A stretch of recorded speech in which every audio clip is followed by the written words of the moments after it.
Joe Scarborough is very, very concerned about you, my fellow Republicans, my American-loving patriots. He's so worried and concerned that now that President Trump's Justice Department has indicted James Comey, that the DOJ, when the Democrats are in charge, might go after you.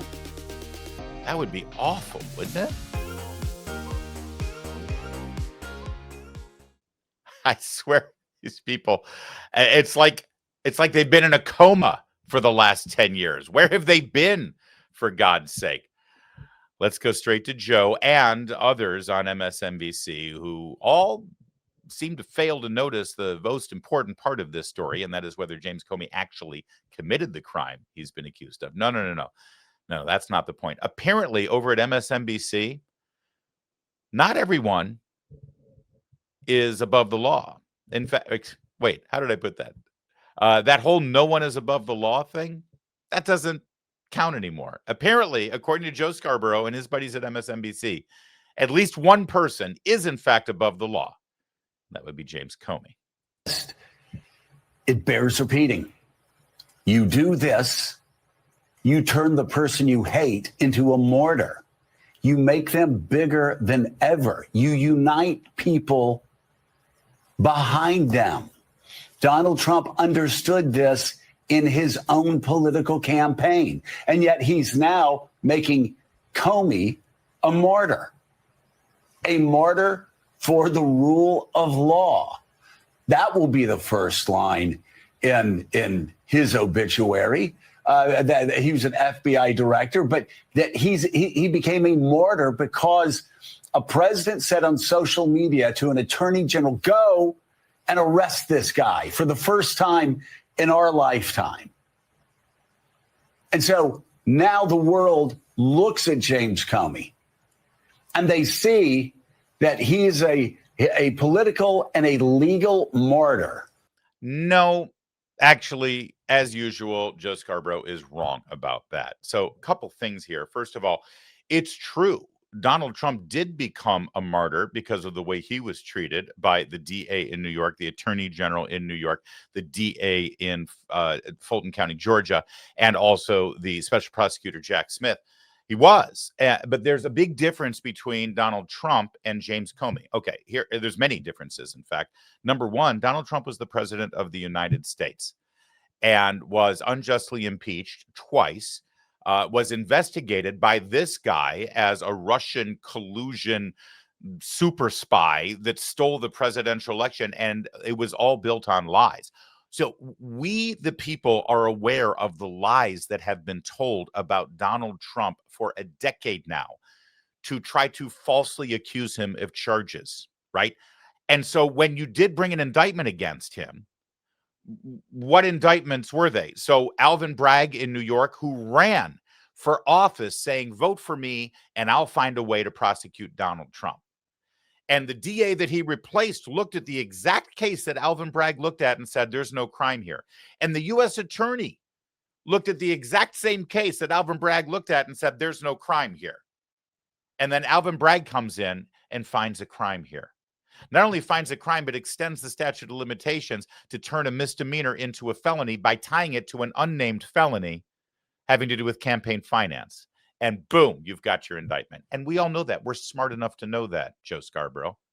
All right, Letitia James, Attorney General of New York, again, runs for office saying, vote for me, I'll find a crime to get Donald Trump. Now, on that one, they came up with some bizarre notion that Donald Trump asking a bank to give him financing on some real estate deals that the bank never complained about, and that the bank made all of their money back plus interest in the long run, that somehow that was a crime because he overvalued his property. And she found a judge to prosecute him for that. Oh, and then there's the E. Jean Carroll case. With that one, they actually had to pass a new law to extend the statute of limitations on it, and then told the jury, basically, if you think that Donald Trump behaved badly, that's enough. And that was, by the way, a defamation suit, not even a criminal case. Then you've got Fulton County, where the district attorney was having an affair with the special prosecutor that was getting tax dollars to investigate. And at that one, they had 19 indictments of lawyers who were advising President Trump on the recount after the election. We've all seen these for what they are. Trumped up political charges to harm Donald Trump that had nothing to do with the rule of law. They tried to take him off the ballot in Colorado and in Michigan and in Maine because he had been convicted. They wanted a talking point to say that he was a convicted felon, and nobody cared about it because we knew that the charges were bull. Then you had Jack Smith, who was hired by Merrick Garland at the behest of Joe Biden, the president of the United States, to investigate Joe Biden's political opponent. And lo and behold, he came up with charges right in the middle of the election year, even though they had 3 years to investigate him. But no charges were brought over January 6th until right there in the throes of the election year. And the Supreme Court sent that back and said, this is crap. You see, just bringing charges against Donald Trump didn't make him a martyr. Bringing up bullshit charges against Donald Trump made him a martyr. Now, compare that with James Comey. Here's two big differences. Number one, I just laid out all of the charges against Donald Trump, and we all know that they are garbage. With James Comey, it's not complicated. You don't need some sort of board with red ribbon connecting buildings and houses and the value of this piece of real estate or the dress that E. Jean Carroll wore in the 90s, even though she doesn't even remember what year that incident was supposed to have taken place. You don't need any of that. Here's all you need with the James Comey charges. Here's what he said under oath. It was a lie. That's a crime. And the American people are smart enough to see that. That's one big difference, Joe Scarborough. You know what the other difference is? James Comey isn't running for office.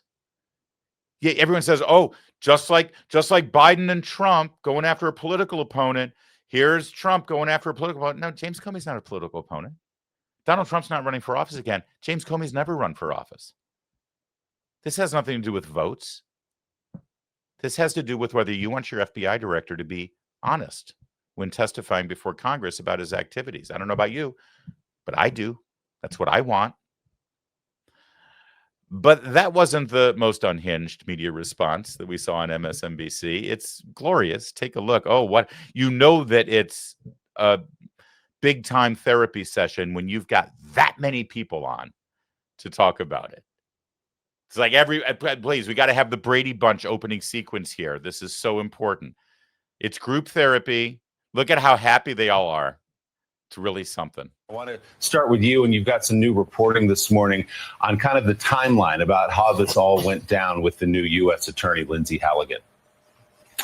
Yeah, that's right, Willie. My colleagues Carol Lenig, Vaughn Hilliard, and I have learned that Lindsay Halligan, the newly installed U.S. attorney who was an associate secretary at the White House and is Donald Trump's former defense attorney and has never prosecuted a case, she brought this case to the grand jury by herself, we are told. She presented for a couple of hours yesterday afternoon without any help from other prosecutors in the office. At least they weren't presenting the evidence to that grand jury, and acknowledging that she got 12 grand jurors to go along with this case.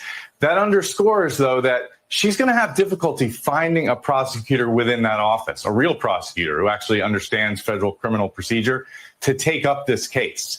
Now, she could always hire someone from the outside. There are plenty of right-wing lawyers who would leap at the chance to prosecute this case, but people within the Justice Department, professionals who do this for a living, are balking.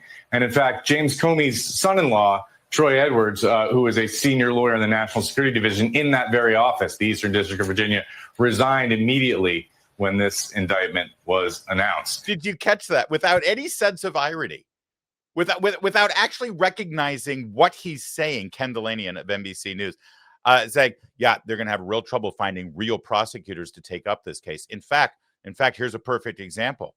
We just had a guy in that very office resign his position.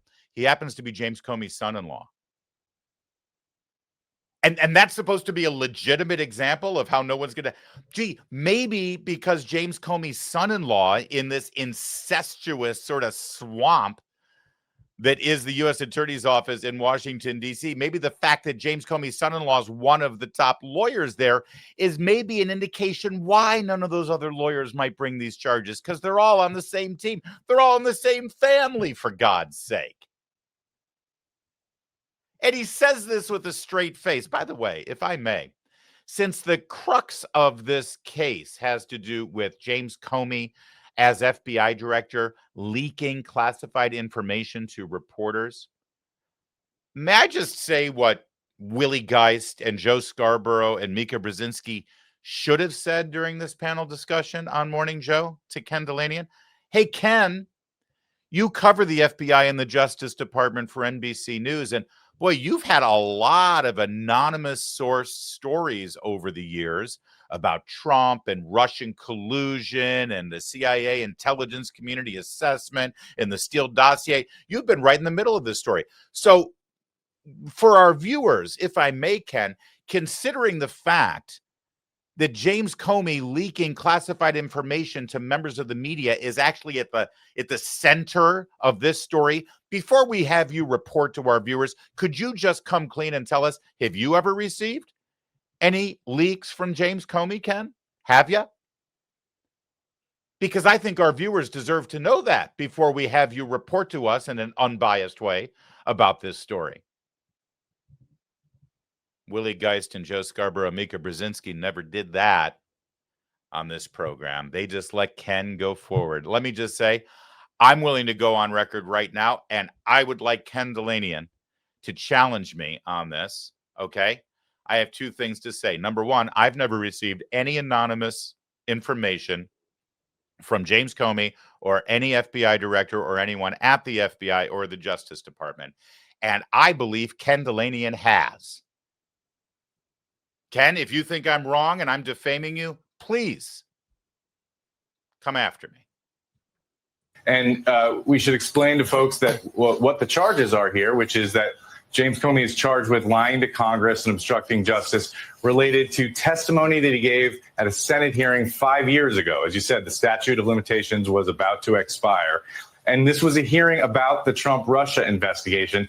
But the testimony at issue was not about the Trump-Russia investigation. It was about whether James Comey had authorized his deputy, Andrew McCabe, at the time, to leak a story to the Wall Street Journal back in 2018 about investigations into the Clinton Foundation. There was a whole Inspector General investigation of this issue, and that investigation found that Andrew McCabe lacked candor. In other words, that he lied. But it also found that James Comey did not authorize that leak, that he was aware of it. McCabe told them about it, but he didn't authorize it. And that's the way Comey testified. Now, we don't know what new evidence, if any, has been unearthed, what they presented to the grand jury to convince 12 grand jurors to move this case along. But we're not aware of anything in the public record that bolsters the idea that Comey lied to Congress. And I got to say, so Lindsey Graham is on Fox News last night reacting to this, and he talked for 5 minutes about what he perceived Comey's sins were in the Trump-Russia investigation, which to me underscores this isn't really about what James Comey said in answer to that question. This is about people on the MAGA side wanting to punish him because they believe that he lied to the FISA court or did all these horrible things. And by the way, another prosecutor, a special counsel, John Durham, was appointed by Donald Trump. He looked into that whole issue thoroughly. He didn't charge James Comey or anyone else with these issues except for a low-level FBI lawyer. And so this is really a sop to the people on the MAGA side who cannot get over the fact that the Trump-Russia investigation was conducted, according to the Inspector General, fairly and properly, and was a thing that the FBI had to do at the time. Yeah, there you go. By the way, Ken, did you get any leaks from James Comey or anyone at the FBI about the Russian collusion story while we're at it? Could you just sort of, no, that didn't come up, did it? Okay, fine. Ken wasn't busy. Ken wasn't done. He was a super busy guy. He was on Jen Psaki's show on MSNBC too. That is a watershed. That is a line that we have crossed now in this country. And Republicans are going to say, Jen, well, wait a second, didn't the Biden administration do that? Didn't the FBI go after Donald Trump? That was completely different. That had no resemblance to what happened here with James Comey. Those were investigations based on the facts and the law, pursued by career FBI agents and career prosecutors overseen by a special counsel, totally walled off by any of the political leadership in the Biden administration. Millions of Republicans do not believe this, and that is one of the reasons we are where we are, but it is a fact. And this, what happened with Comey is so much different. Yeah, so different because they're coming after our guy now. Real fast, I want to translate this for you. That is a watershed. That is a line that we have crossed now in this country. Actually, the line was crossed many years ago. First by James Comey when he decided to announce, even though it wasn't his job, that he wouldn't be recommending any charges against Hillary Clinton for breaking the law over her handling of classified documents, even though if you or I did what Hillary Clinton did, we would still be behind bars. So the line was crossed there, and the line was crossed even further when the Steele dossier was used as a pretense for an investigation into a presidential campaign and was used to entrap General Flynn and other members of the Trump administration because James Comey was a political figure instead of actually acting as the FBI director. So no. This isn't a new line that was crossed. The line's been crossed many years ago. But go ahead, Ken. And Republicans are going to say, Jen, well, wait a second. Didn't the Biden administration do that? Didn't the FBI go after Donald Trump? That was completely different. That had no resemblance to what happened here with James Comey. No resemblance. Those were investigations based on the facts and the law. I'm sorry, wait a second. There are facts involved here. I've shown you all the facts about what James Comey said and how it is, objectively speaking, a lie. You've got the director of the FBI and the deputy director of the FBI, James Comey and Andrew McCabe, and one says that they authorized the leaks. The other one says they didn't authorize the leaks. Somebody's lying. Those are facts. And whoever lied broke the law. That's the law. So this is based on the facts and the law, Ken, but you're doing a great job spinning, especially considering you're a reporter, not a politician or an operative. That's weird. Go ahead, Ken. Why else is this not? Why else is this different? Pursued by career FBI agents. Oh, yeah. See, that one was pursued by Democrats. That's why it was different. They call them career agents and career lawyers. But it's funny. Every time these career FBI agents or career attorneys in the Justice Department leave the FBI and the Justice Department and enter the private sector, do you notice that they're all outspoken Democrat activists? Do you notice that? It's amazing. What a coincidence. When you're working for the federal government as an incredibly powerful and intimidating U.S. attorney or FBI director who can ruin someone's life with just a charge, let alone a conviction, you're just a career law enforcement professional. But then when you leave, you're an outspoken Democrat activist. Every time. What a coinkydink. All right, a little bit more as they were going absolutely insane last night about this on MSNBC. Again with the Brady Bunch. Every time we're going to have a group therapy session and we're all going to tear our clothing and hug each other and cry and scream at the moon, you got to have this many people doing it. For a criminal prosecution. Well, what's remarkable about that, Alicia, is that if this lying to Congress charge is what we think it is, it really has nothing to do with the Trump-Russia investigation, other than the fact that Comey was testifying at a hearing that was about that. It was about a leak that Andrew McCabe orchestrated to the Wall Street Journal about an investigation of the Clinton Foundation. So the thing that MAGA acolytes really want, which is they want James Comey to be charged and jailed with framing Donald Trump over the Russia investigation, is not going to happen because there was a special counsel named John Durham who looked exhaustively at it. He was appointed by Donald Trump. And if he could have charged anybody, James Comey, John Brennan, or otherwise, he would have. And he only charged very low-level people, and two of his cases exploded in his face. So, and he wrote a report that essentially did not really lay a glove on the propriety of the Trump-Russia investigation. But this is the MAGA mythology. I see it on social media every day.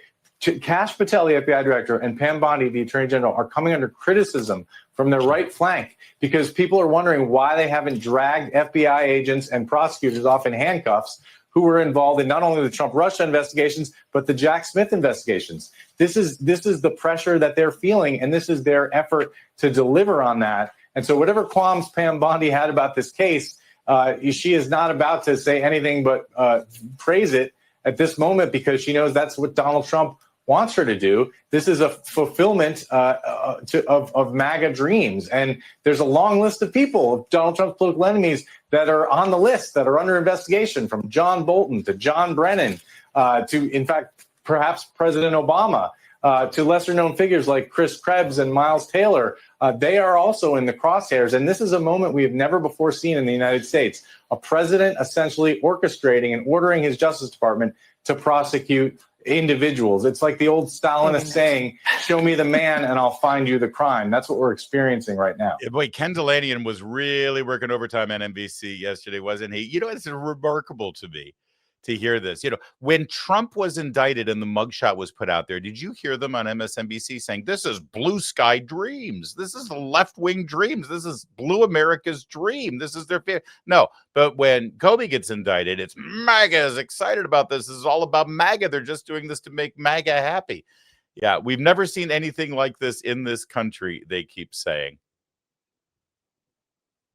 As if they've been sleeping. As if they haven't been paying attention at all in the last 10 years. And I know that it's easy to go back and look at what they did to Donald Trump, but frankly, could we just pause for a moment and recognize what they did to, you know,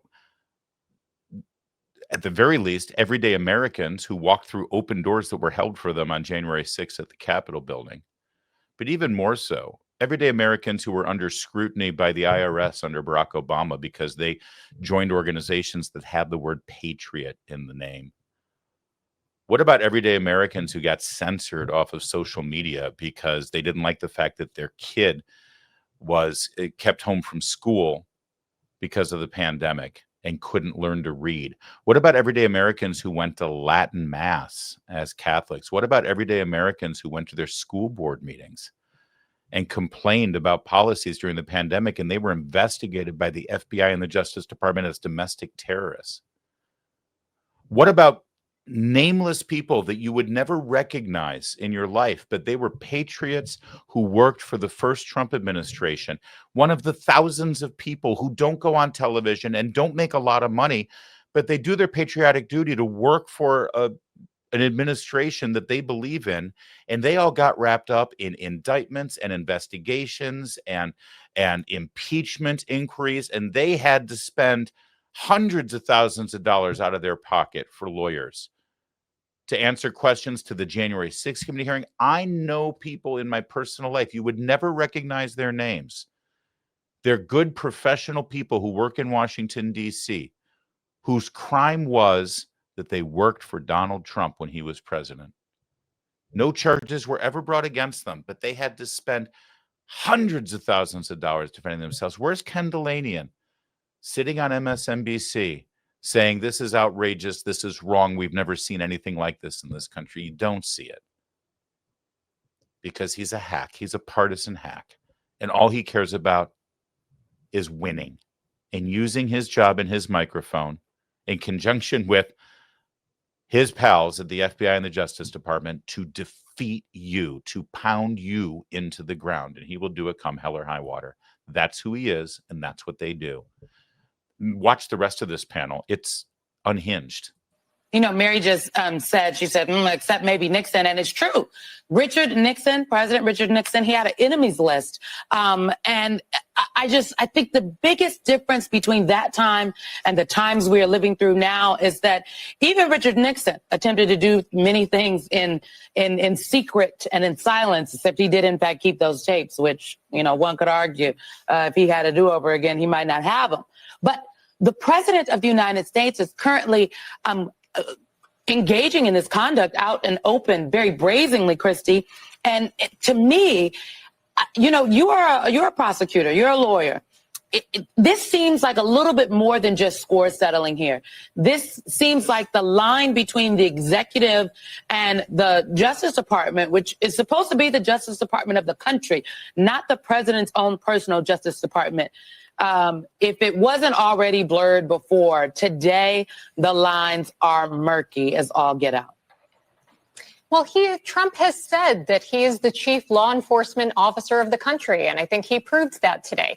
If this is not a vindictive prosecution, then I don't know what a vindictive prosecution actually looks like. Those are generally very difficult to prove. That you come up on a motion to dismiss, a lot of defendants will say, hey, this wasn't vindictive, the government's out to get me.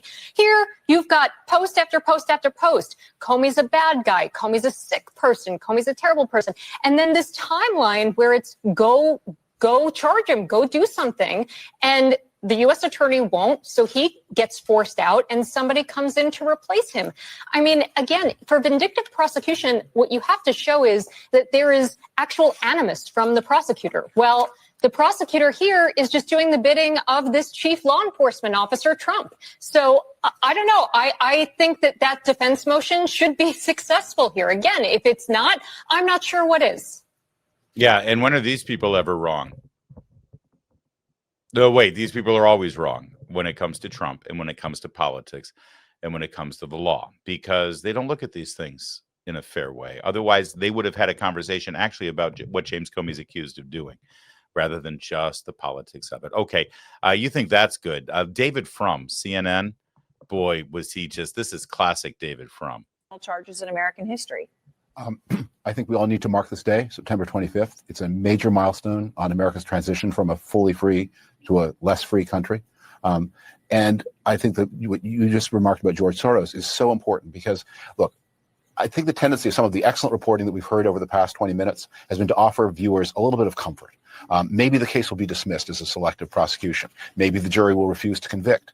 But the president has here an agenda that is bigger than mere retribution, is reprehensible and un-American and contemptible and vile and undemocratic, and I'll fill in the words as that is. After the shooting of Charlie Kirk, that heinous crime, the president went on national television and he said what he wants to do next, and that is attack the fundraising of the Democratic Party by using the prosecution mechanism. This is not just a backward-looking prosecution against the president's past enemies. This is a declaration that the president and one of his most important aides, Stephen Miller, has made this point also explicitly, intends to act in the future to use the prosecution mechanism to pervert the 2026 elections, break up Democratic Party fundraising. That's why you go after Reid Hoffman. That's why you go after the Soros family. They're important Democratic donors. Stop them, intimidate, and maybe even if you don't stop them, intimidate them, frighten them, warn them that there could be a prosecution in your future if you give money to my opponents. So President Trump is playing for all the marbles here. And the various forms of consolation that we have, maybe that Pam Bondi feels a little bad about her actions here. Pam Bondi should have walked out the building. She's already disgraced herself by the fact that she's on the job tonight is a disgrace and an indication of who she is and what she is. But more is coming as the president can have his way, and the 2026 elections are in grave danger. And this is one of the mechanisms, along with deploying police on the streets of cities, to make sure that the elections are not free and not fair so that Trump has a chance. Wow. Rebecca, do you agree? Thursday, September. There you go. There you go. See, that we're not going to have a free election again. They're back to that one. You know, all of the things that they've been saying, and they've been saying this for years. There's nothing new here. They're using the same script that they said year after year after year after year. There's a big difference here, though. You know, Trump was president for 4 years. Can you show me how he used the power of his presidency to go after his political opponents? I mean, some people wish he did. Some people, you know, he actually acted magnanimous and said, yeah, no, Hillary's been through enough. Let's not investigate her. It's like, what are you talking about? She broke the law. Let's reinforce the fact that that no one is above the law. Let's absolutely investigate her for her crimes. See, Trump actually took the high road, even when Comey and Robert Mueller and all of these bad actors engaged in this Russian collusion BS behind the scenes to try to cripple his presidency. Even then, he was like kept his face forward. He didn't demand that his Justice Department did anything. Then he's out of office for 4 years. They go after him with everything. Ton of bricks, pile of explosives, jumping in Wile E. Coyote's anvil on his head. And he gets back in office and says, you know, what they did was wrong. And no one should have to actually go through that again. So let's take a look at it. And if they broke the law, let's charge them for it so it doesn't happen again. And now they're going nuts. How dare you? We've never seen anything like this. This is the worst. We're never going to have a free election again. It's like it's the same old story over and over and over again. And nobody believes it and nobody listens to them because they've been lying to you. daily. Listen, you might not like this. You may think, oh gosh, I don't like James Comey, but maybe the president shouldn't have done this, and maybe there shouldn't be charges against him, and this is going to be bad, and this is, yeah. Or listen, we're already there. We've been there, okay? Just take a look at what I just showed you in media reactions, from Scarborough to Mika to Ken Dilanian to David Frum and the panels, all of the Michael Steeles and the hand wringing at the Brady Bunch panels on all of these cable news channels. And they're all acting like they're at a funeral right now. Just say this to yourself as you contemplate exactly what the right take is on all of this. Just understand this fundamental truth. All of the worst people in Washington, D.C. are angry right now. They're angry and they're scared. And they're bad people who have done bad things. And that should tell you exactly whose side of the story you should be on.